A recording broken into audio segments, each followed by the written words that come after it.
Good morning, good afternoon, good evening. I was thinking, everybody always talks about how whenever, Meghan and Harry do something against Prince William or Catherine, or mostly William, because, the Sussex Squad attacking him and spreading false rumors over the years, people always thought, well, it's Prince Harry is always competing with his brother and etc. And nobody really blames Megan so much. I mean, I know some of you do, but I mean that. And then I went back. I haven't watched the full Netflix thing. I just can't. When I try to sit through at least a part of it, it's like every single sentence, every single picture is propaganda. Like just everything. And even this next scene, I'm going to show a short clip of it, and tell me what you think. I'll say my opinion afterwards. Let me just get this centered here so you can see this picture properly. All right, there we go. All right, here we go. With the understanding that it could leak. How do we deal with it? But so how do we deal with that? Like, how on earth, like, He works for his brother. Like, that, I know. But it's your brother. I'm not gonna say anything about your brother, but it's so obvious. It's like, Well, it's even more obvious the fact they're all trying to cover that. Again, Jason, the former aide of Meghan and Harry, as opposed to... That's what I keep saying. I'm like, why are we talking about him as her former aide and not as the person who works for your brother? That's why I'm not living in a different country. Because all the comms team... All right. Now, my first impression when I saw this, watching this little transaction going on, was this was like a little play. And it was such acting and bad acting. All three of them. Like, this was a skit, in my opinion. There's nothing spontaneous here. Megan thinks she's a great actress. She's not. All of them sucked, but they're all acting. They all had a script to play, and they acted this out. I do not believe for a second that this is a spontaneous conversation. No, not at all. It's nothing spontaneous. And on top of that, I was struck by the fact that Meghan is obviously attacking Prince William here. Your brother. Your brother. I'm not going to say anything, but it's so obvious. So this is like the closest she can come to attacking Prince William. You see how clever she is? She's attacking him while claiming that she hasn't said anything, right? But the hatred she has for William's quite obvious here. I mean, she's like, it's your brother. I'm not going to say anything, but it's so obvious. Wow. So I think Meghan definitely, as much as Harry may be competing, I think that this is Meghan. It's your brother. I'm not gonna say anything about your brother, but it's so obvious. It's like, Your brother. It's your brother. Woo! And I can only imagine what they cut out of this, right? They chopped this down quite a bit too. Wow. Wow. Interesting. Yeah, so very unregal there, to say the least. But every single second of that thing is pure propaganda, and it's really difficult to watch because when you sit there trying to watch it, you're like, and supposedly their argument was about calling Jason Knauf. Obviously, they did that argument so that people would get the message, viewers would get the message that Jason, or the information, which is false actually, but that saying that, oh, Jason Knauf, that's his brother's assistant, not theirs. But in fact, he worked for them when they were there too. But so you see with this little clever skit, they're insinuating, which is what Megan does all the time, insinuating as if Jason Knauf didn't even work for her and worked for William. So here she's like trying to blame William as setting her and Harry up. So this goes back, of course, to the court case where Jason Knauf came out and exposed how Megan is the one who wrote Finding Freebies. But anyways, everything in this documentary, or whatever you want to call it, Harry and Meghan's, is pure propagandist. And when you know what they're about, it's just so... I mean, you want to cut through each thing and say, I know why you're doing that because of this and that. I mean, you could chop that thing up. It's so obvious. Anyways, and terrible acting.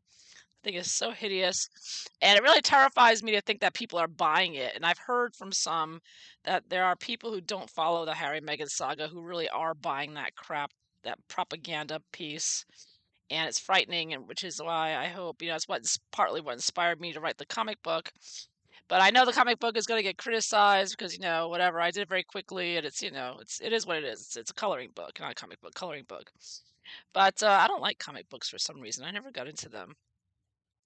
Anyways, we'll see. But hopefully I'm just hoping that the information reaches more people what these two are really about, because they're really so with the PR propaganda and the communist Marxism, and they're so evil. Anyways, so speaking of which, now this is an article I'm sure you've heard already. King Charles coronation balcony lineup won't include Harry and bitter Meghan Markle. And I thought this is interesting because this is in a paper that I read all the time, the Gateway Pundit, but they never write about Harry and Meghan. This is not a gossip magazine. They very rarely write about any celebrities unless it's politically or something political. It's mostly political. So I was very surprised they actually wrote anything about this. But apparently this is such big news that everybody's paying attention. I mean, Harry and Meghan really are, I think, starting their free fall. Or well into it, however you want to look at it. But this coronation is a big one. It's very important for Harry and Meghan. Meghan knows this. For her PR propaganda, she's got to be on that balcony, right, to look good. They need that association. And if they're not on that balcony, and it looks like King Charles is not budging. And now you got fixed on fixed. You got fixed Leo Meghan with fixed Scorpio sign King Charles. And neither of them are going to budge. They're fixed. And this is when explosions happen between fixed signs when they get on a collision course together, because neither of them are going to budge an inch.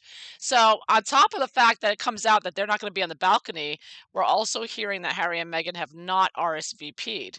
And I think we know why now, because they're arguing about being on the balcony. I mean, I'm going to check into this. But what it appears to me from these articles is it looks like Meghan and Harry, of course, Meghan wants to be on that balcony. King Charles says no, and then Meghan's like, well, I'm not going to RSVP until we're on that balcony. So here we go. Harry and Meghan excluded from the coronation lineup. This is huge, right? I mean, coronation's once in a lifetime. Twice in a lifetime if you're lucky to live that long, right? But although I know a lot of people are not predicting King Charles will be on the throne long, but even so, this is a very important event. And yeah, so Buckingham Palace announced its balcony lineup for the upcoming coronation of King Charles, but Harry and bitter Meghan will not make the cut. They're putting it in acting terms. Meghan's been rejected for another role. Only the working members of the royal family will be represented.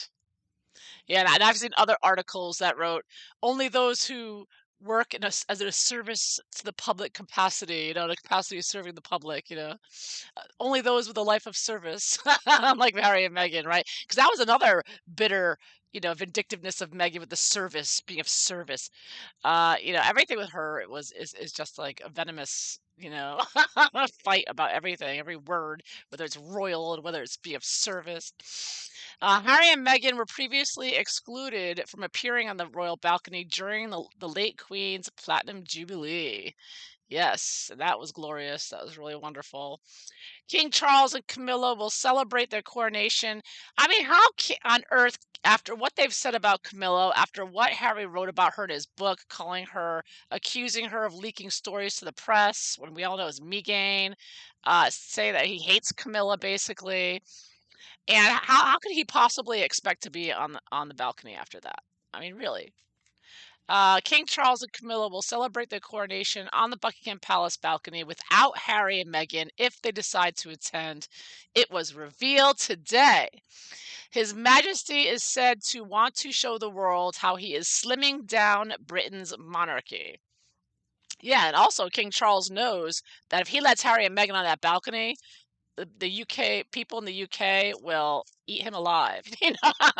He'll be destroyed instantly. He knows it. I mean, so King Charles is between Harry and Meghan and the public, so he's gonna give in. He's not gonna let them on the balcony. I don't think he would face a very angry public, and he knows it.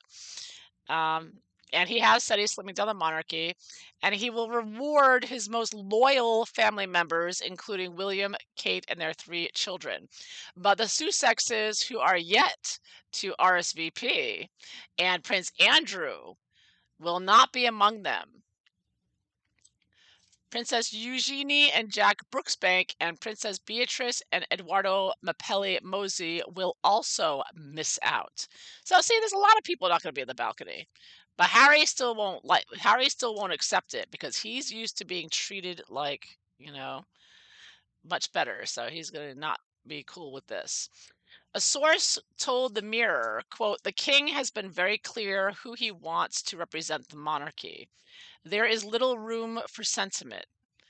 This is a state occasion, not a family occasion, and it is right that only the working members of the family are there at this big public event." Yes. After returning to Buckingham Palace from Westminster Abbey in the Gold State coach, Charles and Camilla will stand on the balcony to wave to crowds and watch the RAF fly past. They will also be joined by the Prince and Princess of Wales and their 3 children, George, Charlotte, and Louis. Edward and Sophie and the new Duke and Edward and Sophie, the new Duke and Duchess of Edinburgh, will be there. It says, "Woke Harry and Meghan blast the uncomfortable past of the Commonwealth." Oh my, it's an old video. So let's take a look at this. Yeah, so there's definitely things have been a stalemate for sure. So let's see how it's going. Okay, so I am using the Sun and Moon Tarot deck today, and I'm going to do a relationship spread, but to look at the energies right now between Harry, Meghan, and King Charles and how things are going to go for the next few months. So I've already shuffled the cards, so I'm going to split the deck. We're going to take a look. What's going on? How are things going? Is it a stalemate like I think? Is it very tense and angry, or is it just silent? Let's find out what's going on with Harry and Meghan and King Charles.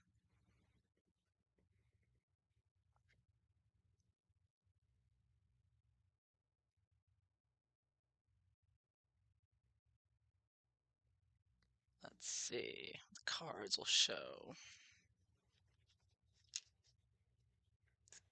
It's always drama with them. Everything's a drama from beginning to end.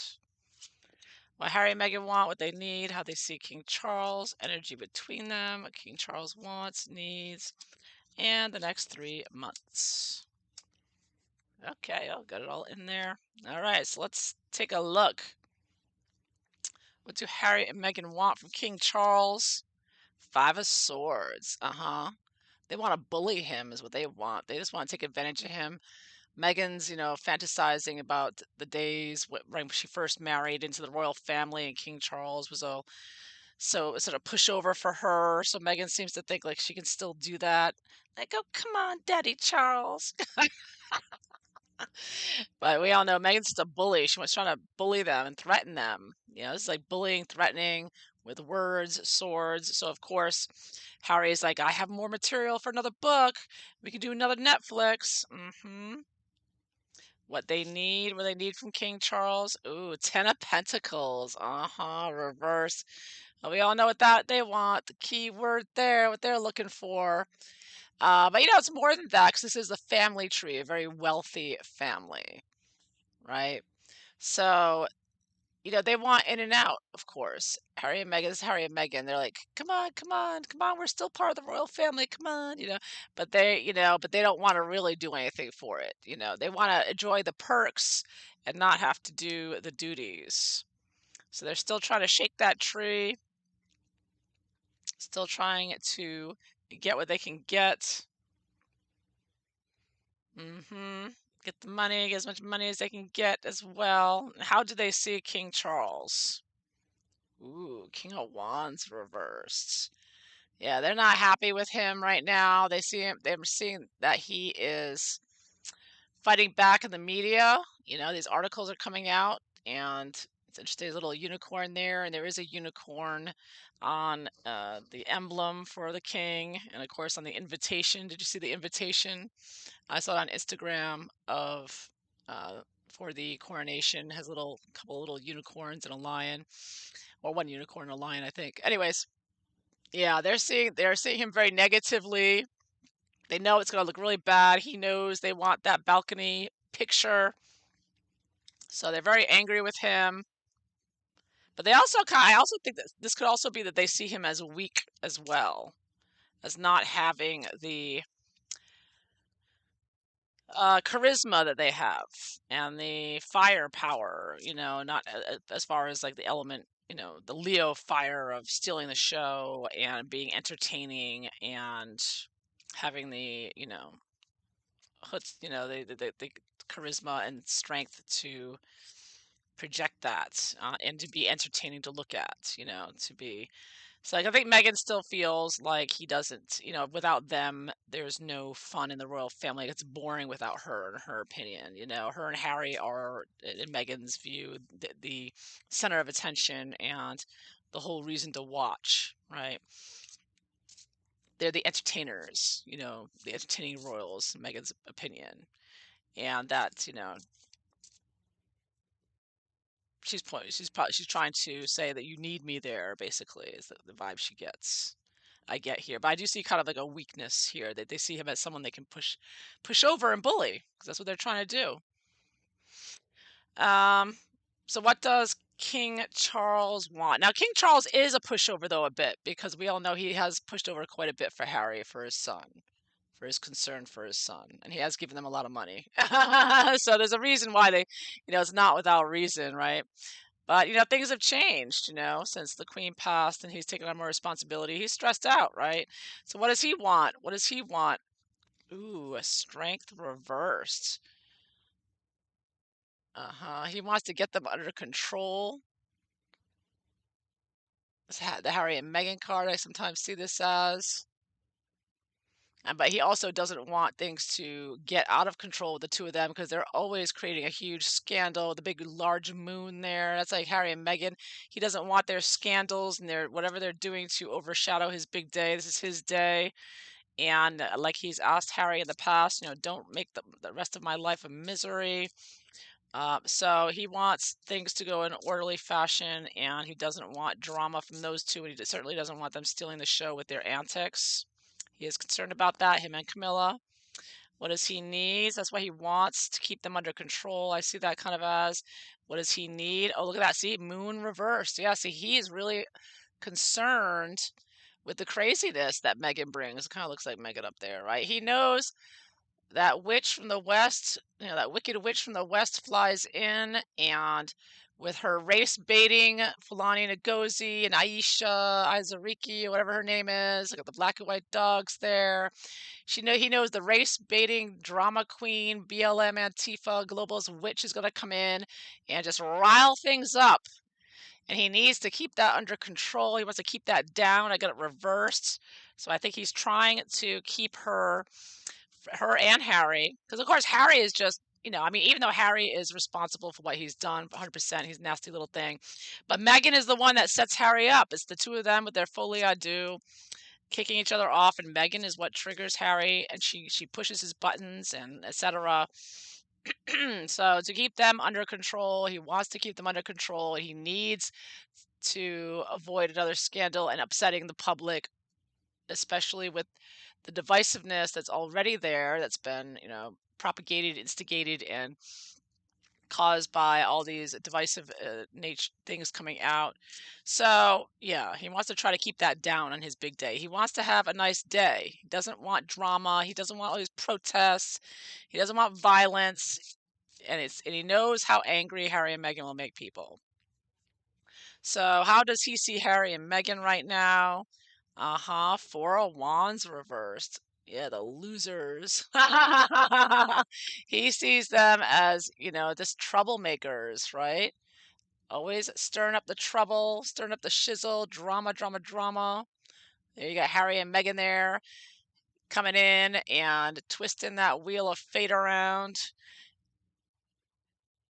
Four of Wands is about a coronation celebration, but he knows they're just climbing onto it for the moment just to stir up some drama, and then they'll fly off again and stir up more drama back home.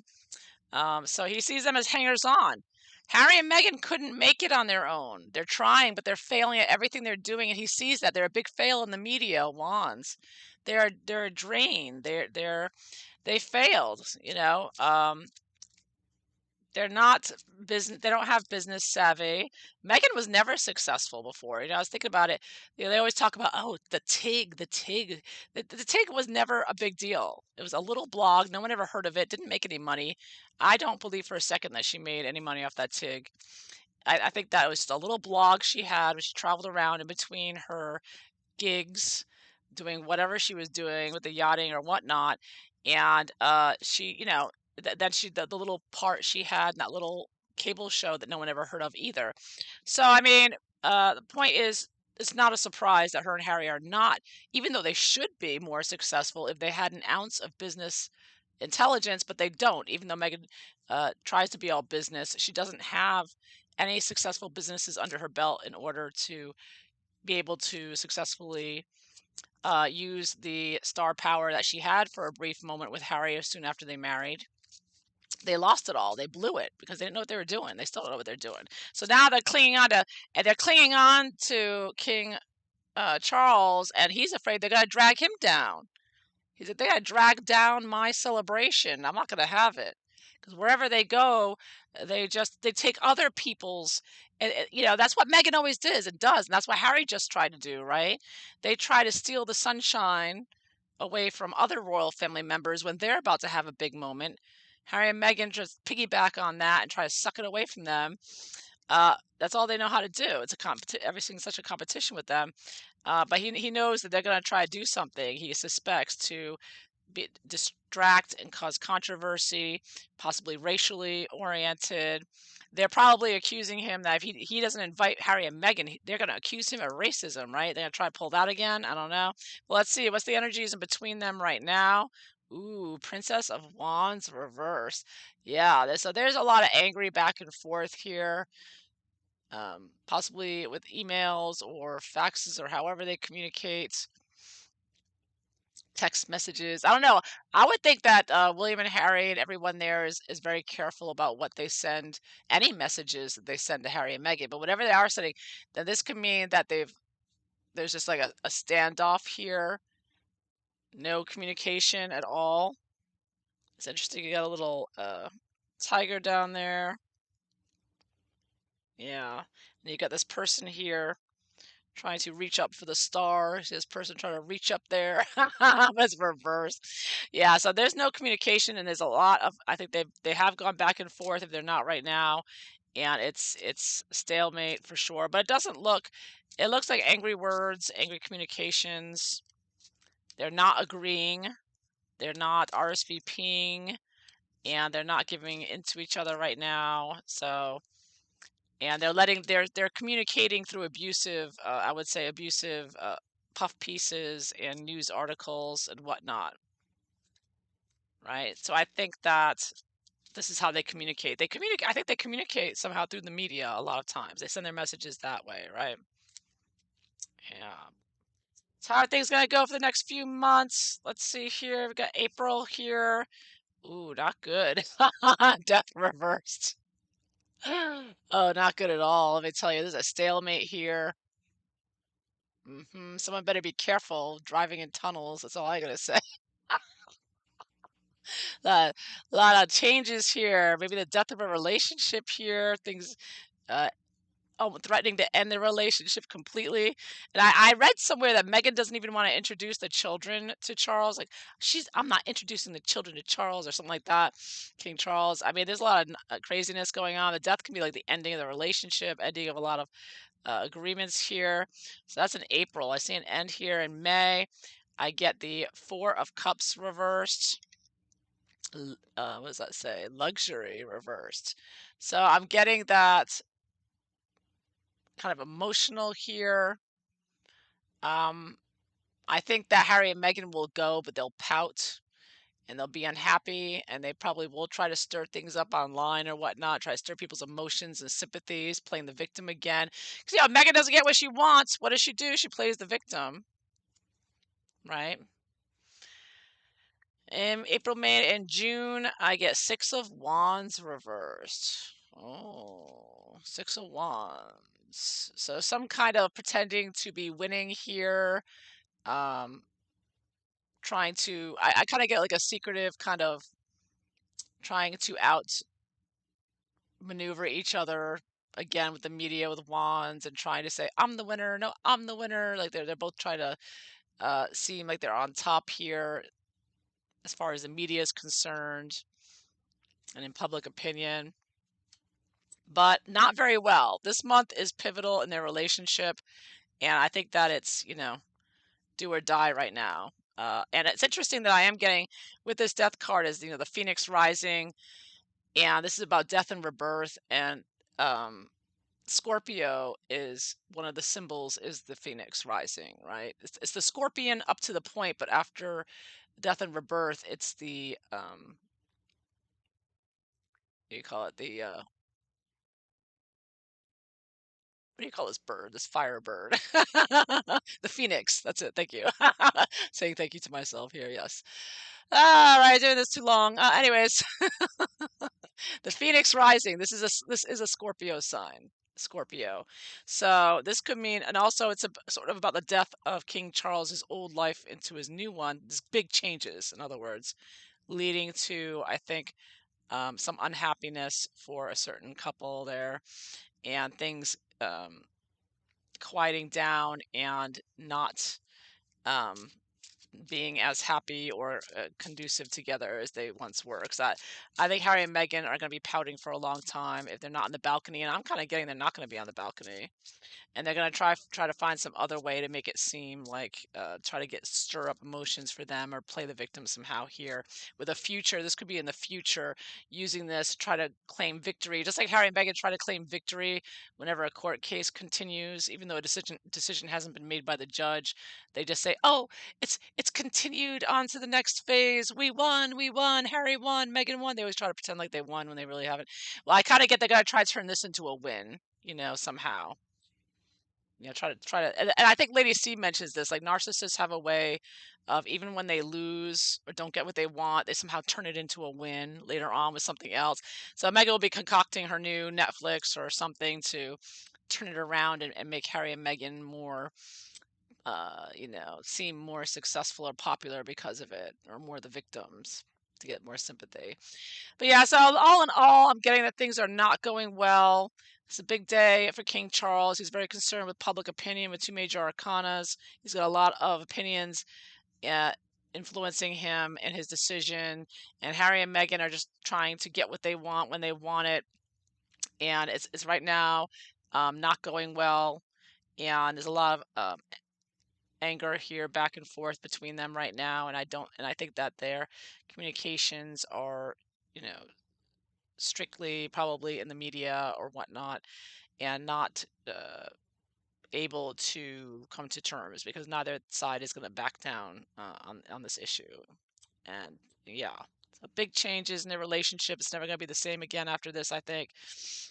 Downhill for Harry and Meghan. That's all I got to say. Anyway, so that is what I see for the relationship of Harry and Meghan with King Charles. I hope you enjoyed this. If so, please like and subscribe. And I hope you all have a wonderful day. Take care. Bye-bye.